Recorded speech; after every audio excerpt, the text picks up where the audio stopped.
Everyone is familiar with Superman's power set. He's super strong and super fast. He has super senses. He possesses freeze breath, X-ray vision, and heat vision.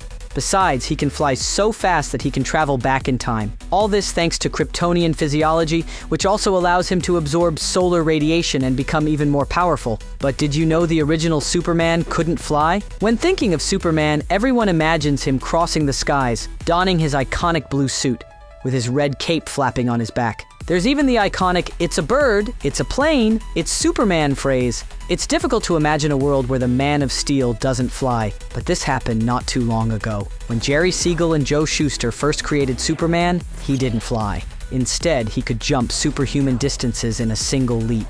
To move, Superman would leap from one building to another like the Hulk does. Just like the Green Goliath, Superman would use his leg muscles to propel his body and jump incredibly high. It wasn't until the Fleischer Superman cartoons, created in the 1940s, that Fleischer Studios gave him flying abilities and introduced the Man of Steel as a superhero able to soar higher than any plane. This happened because when animating the series, Fleischer Studios realized leaping looked frankly silly. They asked permission from Action Comics, the predecessor of DC Comics, and the publishing house agreed. A couple of years later, in 1943, Superman appeared flying in the comics for the first time too. Since then, this has been one of his most iconic powers.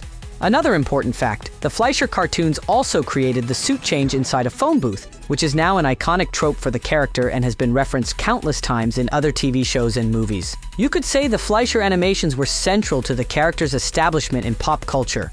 Superman's flight isn't the only ability that changed in his power set. In fact, the Man of Steel has gotten a couple of enhancements throughout history. The most recent is his golden form, which makes him immune to kryptonite. Since this is his only weakness, Superman is now completely invincible. Now let's hope this lasts. In the past, Superman was given certain great abilities that made him basically a god, but he eventually lost them. When he was exposed to Warworld's Genesis-powered white sun, Kal-El absorbed this unique type of energy and became strong enough to fight more than one new god at the same time. This white sun radiation gave him teleportation abilities. Let us explain. Superman became so fast that he was able to create rifts in space-time, which he used as tunnels to go from one place to another throughout the whole universe, as seen in Action Comics number 1050, December 2022. Additionally, he gained tactile telekinesis. This means that he could move and modify things by only putting a finger on them. Thanks to this power, he was able to break Lex Luthor's war suit by just touching it. Tactile telekinesis is an interesting ability for him to acquire because many fans theorize he has always had it. You know when Superman carries huge things like ships or even buildings? If we're getting nitpicky with physics, this kind of thing would break under its own weight when being carried, unless it's done through tactile telekinesis. Do you think this is the case for Superman? Another time in which the mineral Genesis enhanced Superman's abilities, this crystal gave him the ability to expand his bioelectric aura around himself in Action Comics number 1054, April 2023. It was as if he had created a mecha armor of light over his own body. This time, Genesis also made him immune to kryptonite for a while. You need to understand, Genesis is basically old god blood that has crystallized over time. It makes sense that it has such powerful traits. Alas, Superman lost all these abilities eventually. However, we can't help but wonder just how powerful he would become if he managed to use Old God in a more pure form in the future.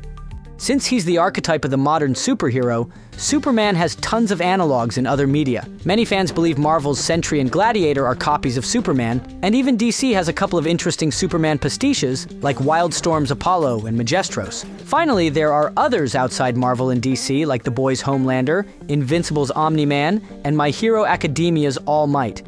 Anyway, we aren't talking about those clones. Instead, we're delving into science fiction here.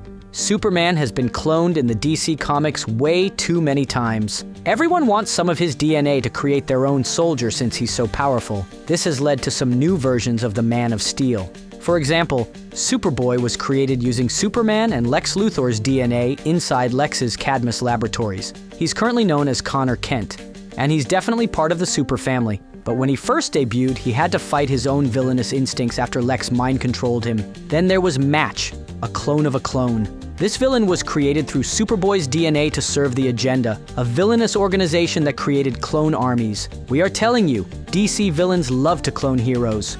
But back to Superman clones. There's also Cyborg Superman. Originally known as Hank Henshaw, he was a member of the Excalibur crew whose physical body was destroyed by a solar flare. Henshaw managed to transfer his consciousness into Superman's birthing matrix and use the knowledge inside its system to build himself a cybernetic body identical to Kal-El. Finally, one of the strangest ones, Milkman Man. He's described as an imperfect copy of Superman, who retcon, a multiversal organization that rewrites reality for the sake of entertainment, created to turn into a living weapon. He has all of Superman's abilities, but he's also a meta-villain who can rewrite plot devices and alter reality as it's being written in comics. Milkman Man may have a funny name and an even funnier concept, but he's incredibly scary. He was born to two women who don't exist, and if that doesn't tell you he doesn't play by the standard comic reality rules, we don't know what else to tell you. With an eerie but constant upbeat attitude, as if he were delivering good news, Milkman Man is a bringer of destruction everywhere he goes. Since he doesn't even dress as Superman, it's very weird to see him wield the Man of Steel's incredible power. DC and Marvel are known as the big two in comics because they're the two biggest publishing houses out there. Given this, they're known rivals. But even then, sometimes their heroes mix things up. Are you familiar with Amalgam Comics? This imprint was a collaboration between DC Comics and Marvel Comics that merged some of the two publishers' most iconic superheroes. Superman, as one of the most popular DC characters, got to star in more than one issue. First, the Man of Steel merged with Marvel's Steve Rogers, aka Captain America. This makes perfect sense, doesn't it? They both wear blue and red suits, they're both among the most lawful superheroes ever, and they're both all about the American way. This new merged superhero was named Super Soldier. Originally, he was just a mild-mannered kid named Clark Kent, but he went through a process of enhancement during World War II, thanks to a government-created super soldier serum made out of alien cells and solar radiation. Thanks to this powerful formula, Clark became a super soldier. He gained super strength, heat vision, and the ability to fly. Like Steve Rogers, in Marvel vs. DC number 3, February 1996, Super Soldier ended up frozen after a battle and returned to fight Lex Luthor and Hydra. The funniest part? Super Soldier got a sidekick American Girl, an amalgam of Bucky Barnes and Supergirl. This happened around a decade before Bucky became the Winter Soldier. But can you imagine Kara becoming a broody assassin like Bucky did? We can't either. The second time Superman merged with a Marvel character happened when Dr. Strangefate combined the X-Men and the Justice League of America in DC Marvel All Access number 4, December 1996. Bishop and Superman became one, and Mutant Man was born. This time, the merge made sense too. Both Bishop and Superman have energy-absorbing abilities. The final merge before Amalgam Comics went extinct will blow your mind. Superman merged with none other than Thor, the god of thunder. Kal-El, as he was known, was pretty much a perfect mix between Kal-El and Thor Odinson. Again, this combination was perfect. Both Superman and Thor are among the most powerful beings in their universe, so it makes sense that they ended up merging into one incredibly powerful, mallet-wielding, half-alien, half-Asgardian, in Unlimited Access number 4, January 1998. Although incredibly powerful, Kal-El didn't last much either. However, he wasn't the last time Thor and Superman crossed paths. A couple of years later, Kal-El actually lifted Mjolnir while also holding Captain America's shield in JLA Avengers number 4, March 2004. We know what you're thinking. Of course he did. Kal-El is definitely worthy of Mjolnir, but you should know that this wasn't the case. In fact, Odin lifted Mjolnir's worthiness enchantment for the Man of Steel to use it. Does this mean Superman isn't worthy? Let's be honest, the Man of Steel is one of the kindest, most selfless heroes ever. He's likely one of the few DC heroes worthy of wielding this enchanted hammer, there's no doubt. However, this JLA/Avengers didn't imply this. Instead, the comic makes sure to remind us that Odin removed the enchantment. Given this, Superman's worthiness isn't canon yet. Hopefully soon. It's been decades since Kal-El dated any woman who isn't Lois Lane, hasn't it? But this doesn't mean she is the only woman he has ever loved. Thanks to Smallville or Superman and Lois, most fans know he also dated Lana Lang, and there are also those comics where his romance with Wonder Woman is canon. However, Kal-El's romantic life goes beyond these three women. During the Silver Age, Superman dated Lori Lemaris, a girl in a wheelchair whom he met at Metropolis University, as shown in Superman number 129, May 1959. Lori was more than a fling. Clark truly loved her, and he even considered proposing. In fact, he almost did. However, Lori dropped a bomb on him. She was actually a mermaid. She insisted that they were too different for a serious relationship, and even though Clark didn't care, they ended up parting ways. Lemaris was just as relevant to Superman's life as Lois and Lana, but she tends to get lost in history often. In modern times, there's a version of her in Young Justice, but she has nothing to do with Kal-El. In fact, she's a minor. Another important conquest of Superman is Lila Laryl. And yes, the LL alliteration is a commitment DC made a while ago.